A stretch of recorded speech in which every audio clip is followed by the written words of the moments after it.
கர்த்தருடைய பரிசுத்த நாமம் மகிமைப்படுவதாக.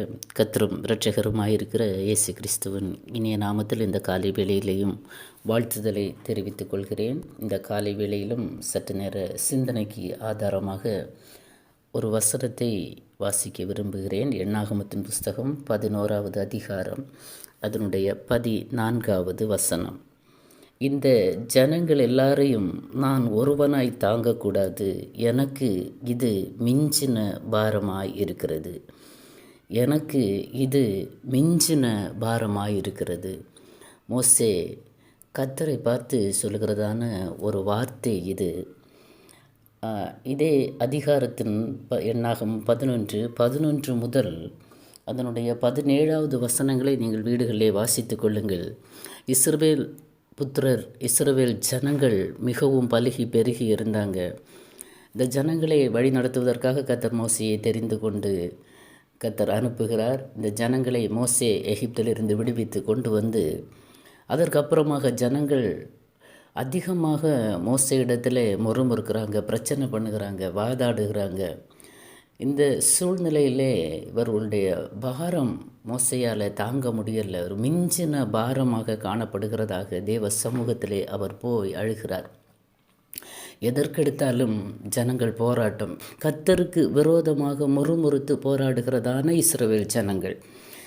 தண்ணி இல்லைன்னா பெரிய பிரச்சனை, அவர்களுக்கு ஆகாரத்தில் இறைச்சி கிடைக்கல, எங்களுக்கு வெள்ளரிக்காய் கிடைக்கல, பூண்டு கிடைக்கல, அப்படி என்று மிகுந்த ஒரு எல்லா காரியங்களுக்கும், ஆகார விஷயத்திலிருந்து எல்லா விஷயத்திற்குமாக பயங்கரமாக மோச இடத்துல முறையிடுகிறாங்க. எதுக்கு எங்களை இங்கே கொண்டு வந்தீங்க, இதை விடவும் நாங்கள் எகிப்திலே இருந்திருப்போமே என்று சொல்லி வேதனைப்படுத்துகிறாங்க. கர்த்தரை அவர்கள் என்ன செய்கிறாங்க, முறுமுறுக்கிறாங்க. கர்த்தரால் கூட அதை பார்த்து சகிக்க முடியாத அனுபவங்கள் கூட வேதத்திலே நாம் பார்க்க முடியும்.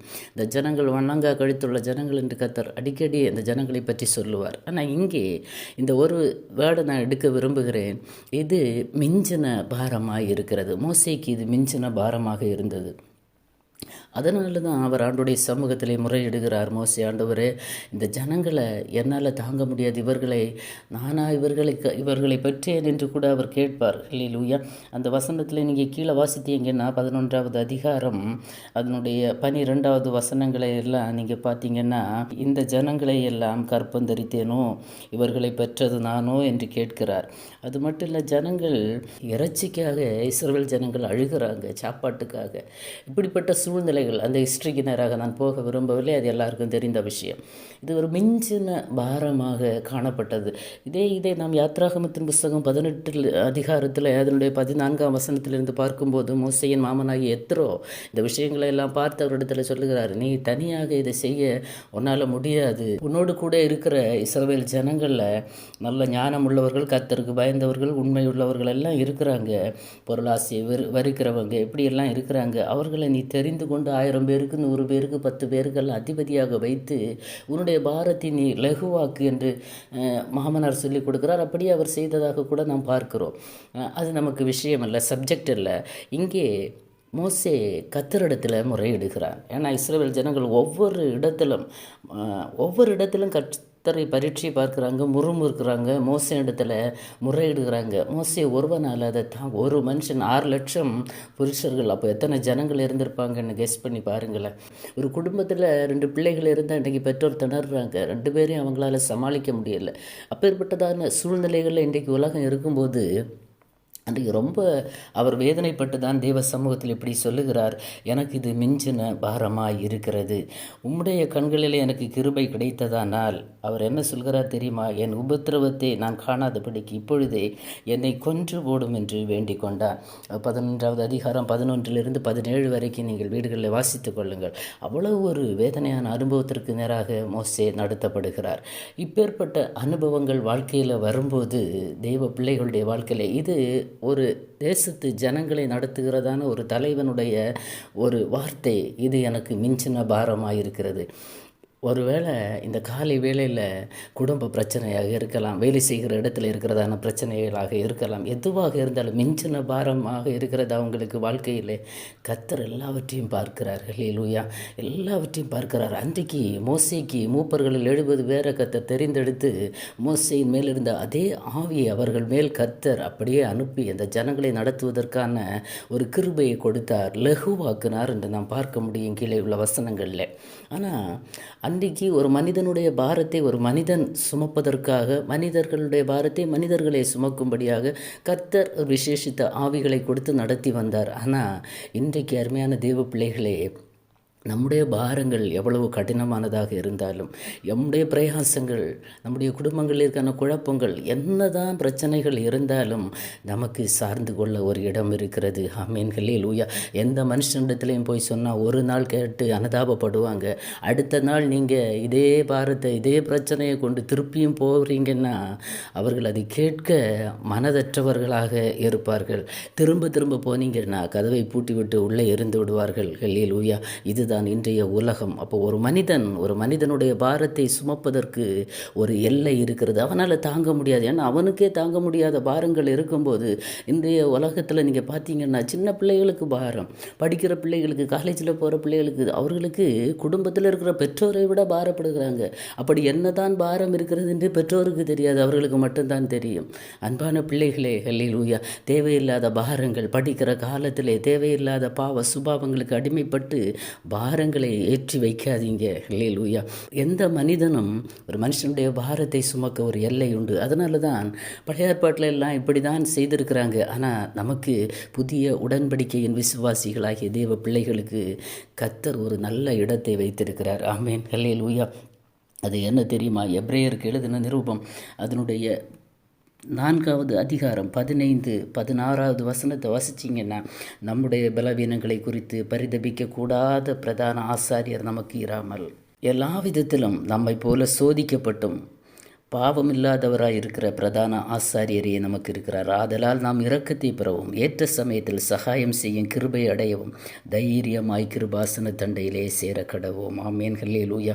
நம்முடைய பலவீனங்களை குறித்து பரிதபிக்கக்கூடாத பிரதான ஆசாரியர் நமக்கு இல்லை. நம்மை பார்த்து பரிதபிக்கிற ஒரு பிரதான ஆசாரியராகிய கிறிஸ்து நமக்காக இருக்கிறார். ஆகவே நம்முடைய எல்லா பாரங்களையும், ஹல்லேலூயா, அவர் நம்மை போல சோதிக்கப்பட்டார், பாடுபட்டார், வேதனைப்பட்டார், உபத்திரவப்பட்டார், கஷ்டப்பட்டார், நெருக்கப்பட்டார், அவமானப்பட்டார். ஹல்லேலூயா. அவருக்கு எல்லாம் தெரியும். நாம் இன்றைக்கு படுகிற எல்லா பாடுகளையும் கர்த்தர் கடந்து வந்தார். நம்முடைய கர்த்தராகிய இயேசு கிறிஸ்து எல்லாவற்றையும் இந்த உலகத்தில் வந்து அனுபவித்தார். அதனால் அவருக்கு நம்ம படுகிற வேதனைகள், கஷ்டங்கள், நெருக்கங்கள், பாடுகள், பிரயாசங்கள், கடன் பிரச்சனைகள், வியாதியின் மத்தியில் இருக்கிற போராட்டங்கள், என்ன தான் பிரச்சனை இருக்கிறோ அதெல்லாம் அவருக்கு தெரியும். ஹல்லேலூயா. நாம் சார்ந்து கொள்ள ஒரு இடம் நமக்கு இருக்கிறது. ஆகவே தான் சங்கீதங்களின் புஸ்தகம் 55வது சங்கீதம் அதனுடைய 22வது வசனம், நம்ம கர்த்தர் மேல் உன் பாரத்தை வைத்து விடு. எந்த மனுஷன்ட்டையும் போய் பாரத்தை வைக்காதுங்க. ஹல்லேலூயா. நமக்கு ஒரு கர்த்தர் இருக்கிறார். கர்த்தர் மேல் பாரத்தை வைத்து கொள்ளுங்க. ஹல்லேலூயா. பாரத்தை கர்த்தர் மேல் வைப்பீங்கன்னா அவர் ஆதரிப்பார், நீதிமானை ஒருபோதும் தள்ளாட விட்டார். நாம் அனுபவிக்கிறதான இந்த கஷ்டங்கள், உபத்திரவங்கள், பாரங்கள் எல்லாவற்றையும் கர்த்தர் மேல் வைத்து விட நாம் பழக வேண்டும். ஹல்லேலூயா. நாமே சுமந்தால் நம்மால் முடியாது. மோசேயால் முடியலை. அதனால் கர்த்தர் மூப்பர்களை ஏற்படுத்தி கொடுத்தார். ஆனால் புதிய ஏற்பட்டு விசுவாசிகளாகிய நமக்கு கர்த்தரே வந்து நம்முடைய பாரங்களை அவர் ஏற்றுக்கொள்ள தயாராக இருக்கிறார். ஆமென். ஹல்லேலூயா. அதைத்தான் மத்தேயு தன்னுடைய சுவிசேஷத்தில் எழுதும்போது 11வது அதிகாரம் 28வது வசனத்தில் பார்த்தீங்கன்னா, வருத்தப்பட்டு பாரம் சுமக்கிறவர்களே நீங்கள் எல்லாரும் என்னிடத்தில் வாங்க. 28, 29, 30 ஆகிய வசனங்களை நீங்கள் பார்த்தீங்கன்னா, நான் உங்களுக்கு இளைப்பாறுதல் தருவேன். எல்லாரும் யாராக இருந்தாலும், ஹல்லேலூயா, கர்த்தரை அறிந்தவர்களோ அறியாதவர்களோ யாராக இருந்தாலும் இந்த இயேசுவை விசுவாசித்து நம்பி உங்கள் இருதயத்தின் பாரங்கள், உங்கள் இருதயத்தில் இருக்கிறதான மிஞ்சின பாரங்கள், இது என்னால் இனி தாங்க முடியாது, இந்த பிள்ளைகளுடைய விஷயம் கீழ்ப்படியலை, கர்த்தருக்கு பயப்படுகிற பயம் இல்லை, என்னென்ன பாவங்கள் ஆகப்பட்டிருக்கிறாங்க, சொன்னால் எதையுமே கீழ்ப்படியலை, இப்படி வேதனையில் இருக்கிறீங்களா? இல்லை, ஒரு பலவீனத்தின் நிமித்தமாக பாரப்பட்டு மிஞ்சி போயிருக்கிறதா? எந்த இடத்துலையுமே தலை நிமிர்ந்து நிற்க முடியாத ஒரு சூழ்நிலையில் இருக்கிறீங்களா? இல்லை ஏதாவது ஒரு இழப்பு நிமித்தம் ரொம்ப வேதனைப்பட்டு நொந்து போய் நாளுக்கு நாள் தாங்க முடியலையே என்று ஏக்கத்தோடு கலங்கி இருக்கிறீங்களா? தேவ பிள்ளைகளே, நீங்கள் சார்ந்து கொள்ள ஒரு இடம் இருக்கிறது. ஆமென், ஹல்லேலூயா. வருத்தப்பட்டு பாரம் சுமக்கிறவர்கள், வருத்தப்பட்டு பாரம் சுமக்கிறீங்களா? என்னிடையிலே வாருங்கள் என்று இயேசு கூப்பிடுகிறார். ஹல்லேலூயா. நான் உங்களுக்கு இளைப்பாறுதல் தருவேன். நீங்கள் போனால் அவர் இளைப்பாறுதல் தருவார். நீங்கள் அவரை தேடினால் அவரை கண்டுபிடிப்பீர்கள். ஹல்லேலூயா, ஹல்லேலூயா. ஆகவே தான் கர்த்தர் சொல்லுகிறார், நான் சாந்தமும் மனத்தாழ்மையுமாய் இருக்கிறேன். என் நுகத்தை உங்கள் மேல் ஏற்றுக்கொண்டு என்னிடத்தில் கற்றுக்கொள்ளுங்கள். அப்பொழுது உங்கள் ஆத்மாவுக்கு இளைப்பாறுதல் கிடைக்கும். என் நுகம் மெதுவாயும் என் சுமை லகுவாயும் இருக்கிறது என்றார். ஹல்லேலூயா. எவ்வளவு அருமையான வார்த்தைகள்! இப்படி நமக்கு சார்ந்து கொள்ள, நமக்கு அடைக்கலமாக, நம்முடைய பாரத்தை இறக்கி வைக்க, நம்முடைய எல்லா கஷ்டங்களையும், நாம் படுகிற எல்லா வேதனைகளை ஏற்றுக்கொள்ள ஒரு தெய்வம் இருக்கும்போது எந்த மனிதர்களிடமும் நாம் முறையிட வேண்டிய அவசியம் இல்லை. எந்த மனுஷனும் தூற்றி தான் தெரிவான். ஹல்லேலூயா. ஆகவே கர்த்தர் மேல் பாரத்தை வைக்க பிரயாசப்படுங்கள். அவர் நம்மை ஆதரிக்கிற தேவன். ஆமென், ஹல்லேலூயா. ஓசியா தீர்க்க தரிசன புஸ்தகத்திலே இஸ்ரவேலை குறித்து நம்முடைய 11வது அதிகாரம் 4, 5 ஆகிய வசனங்களை நீங்கள் பார்த்தீங்கன்னா, மனுஷரை கட்டி இழுக்கிற அன்பின் கயிறுகளினால் நான் அவர்களை இழுத்தேன். அவர்கள் கழுத்துகளின் மேல் இருந்த நுகத்தடியை எடுத்து போடுகிறவரை போல இருந்து அவர்கள் பட்சமாய் சாய்ந்து அவர்களுக்கு ஆகாரம் கொடுத்தேன். ஆமென், ஹல்லேலூயா. மனுஷனை கட்டி இழுக்கிற ஒரு அன்பின் கயிறு, ஒரு மனிதனை நேசிப்பானால் அவனை ஈஸியாக தன் வசப்படுத்தி கொள்ளுகிறான். அதே மாதிரி கர்த்தர் மனுஷனை கட்டி இழுக்கிற ஒரு அன்பின் கயிற்றினால் அவர்களை கட்டி இழுத்து, அது மட்டுமல்ல, கழுத்துகளில் இருந்த இந்த இஸ்ரவேல் ஜனங்களுடைய கழுத்துகளில் இருந்த நுகத்தடிகளை அவர் எடுத்து போட்டது போல இந்த காலை வேளையிலே தேவ பிள்ளைகளை அன்பின் கயிறுகளால் கர்த்தர் உங்களை இழுக்க அவர் வாஞ்சையாயிருக்கிறார். அவர் அண்டையிலே வர நீங்கள் ஆயத்தமாக இருக்கிறீங்களா? ஹல்லேலூயா.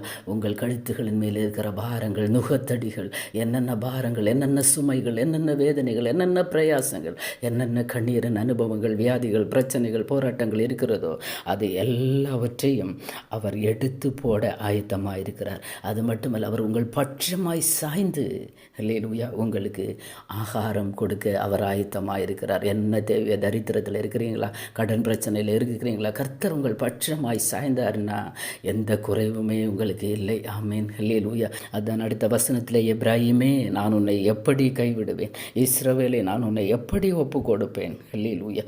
எப்படிப்பா உன்னை நான் கைவிடுவேன். ஹல்லேலூயா. அன்பான தேவ ஜனங்களே, ஹல்லேலூயா.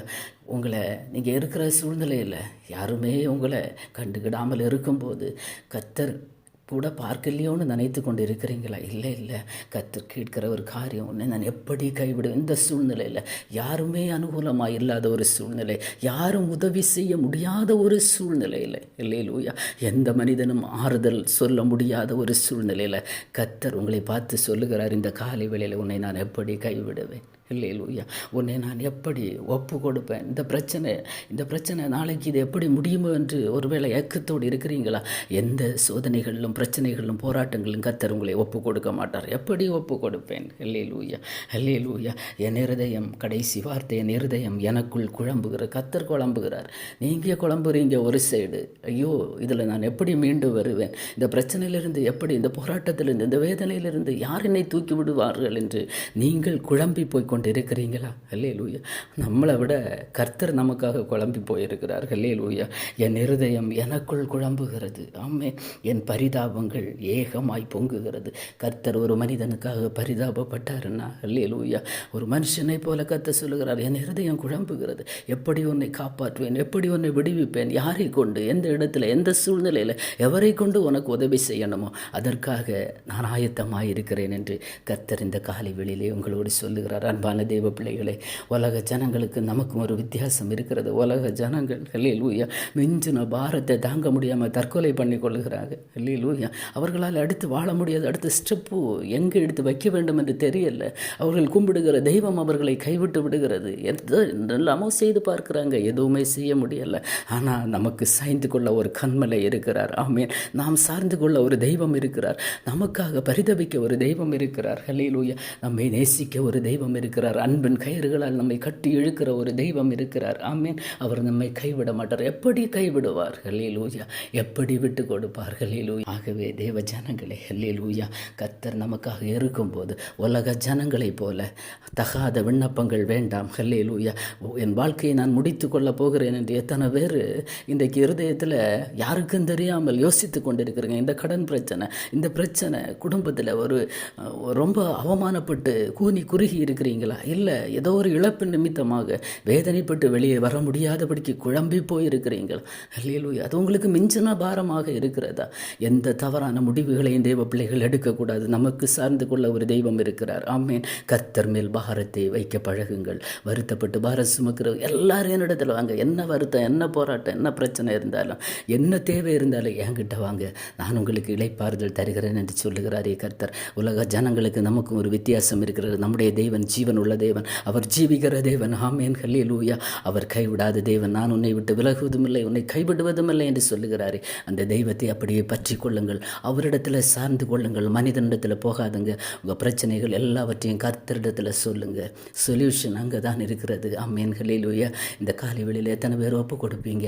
தேவ சமூகத்திலே கர்த்தருடைய வசனத்திற்கு நேராக உங்கள் இருதயங்களை அர்ப்பணியுங்கள். கர்த்தர் உங்களை நடத்துவார். அவர் கைவிட மாட்டார். ஆமேன்.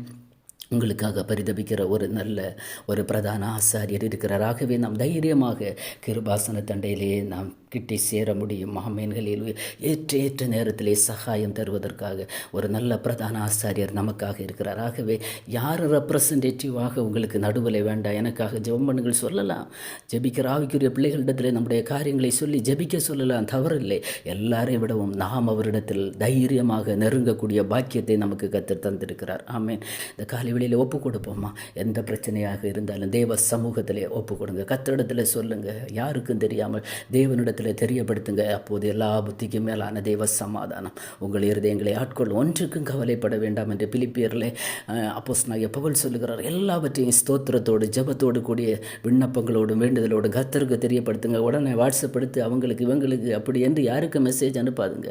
ஸ்தோத்திரத்தோடு கூடிய ஜெபத்தினாலும் வேண்டுதல்னாலும் கர்த்தருக்கு தெரியப்படுத்துங்க. அப்போது எல்லா புத்திக்கும் மேலான தேவ சமாதானம் உங்கள் இருதயங்களை ஆட்கொள்ளும். எந்த தவறான முடிவுகளும் தேவ பிள்ளைகள் எடுக்கக்கூடாது. ஹல்லேலூயா. கர்த்தர் உங்கள் இருதயத்திலே பேசுவாராக. ஆமென். ஹல்லேலூயா. மிஞ்சின பாரங்களை தேவ சமூகத்திலே இறக்கி வைங்க. எல்லா பாரங்களையும் சுமக்கிற ஒரு நல்ல தெய்வம் நமக்கு இருக்கிறார் என்பதை மறந்து விட வேண்டாம். கண்களை மூடி ஜெபிப்போமா? தகப்பனே, இந்த நல்ல காலை வேலைக்காக ஸ்தோத்திரம். மிஞ்சின பாரத்தோடு வேதனையோடு வருத்தத்தோடு இருக்கிற தேவ பிள்ளைகளோடு கர்த்தர் பேசி இருக்கிறதற்காக நன்றி. பாரங்களை தேவ சமூகத்தில் இறக்கி வைக்க ஒவ்வொரு தேவ பிள்ளைகளுக்கும் கர்த்தர் கிருபை கொடுப்பீராக. இந்த வார்த்தையின்படி ஒவ்வொரு தேவ பிள்ளைகளும் செயல்பட கர்த்தர் உதவி செய்யுங்க. எல்லா குடும்பங்களிலும் தேவ சமாதானம் ஆண்டவரே நிலைத்திருக்கட்டும். அப்பா, குழம்பி போயிருக்கிற தேவ பிள்ளைகள், வருத்தத்தோடு பாரத்தோடு வேதனையோடு இருக்கிற தேவ பிள்ளைகளுடைய வாழ்க்கையிலே கர்த்தர் எல்லா பாரங்களையும் நீக்கி ஆண்டவரே ஒவ்வொரு தேவ பிள்ளைகளுக்கும் கர்த்தர் அடைக்கலமாக கேடகமாக இருப்பீராக. நீர் கூட இருந்து நடத்துவீராக. அப்பா, எல்லா போராட்டங்களிலிருந்தும் பிரச்சனைகளிலிருந்தும் வியாதியிலிருந்தும் பலவீனங்களிலிருந்தும் கர்த்தர் விடுவிப்பீராக. ஆண்டவரே, நம் சார்ந்து கொள்ள நல்ல ஒரு தகப்பன் இருக்கிறார் என்பதை இந்த காலை வேளையிலே ஒவ்வொரு இருதயத்தோடும் கர்த்தர் பேசுங்க. கர்த்தர் மகிமைப்படுவீராக. உங்கள் நாமம் மாத்திரம் உயர்த்தப்படட்டும். வார்த்தை கிரியை செய்யட்டும். ஆசீர்வதி. இயேசுவின் மூலம் ஜெபத்தை கேளும் ஜீவனுள்ள நல்ல பிதாவே. ஆமேன். ஆமேன். God bless you.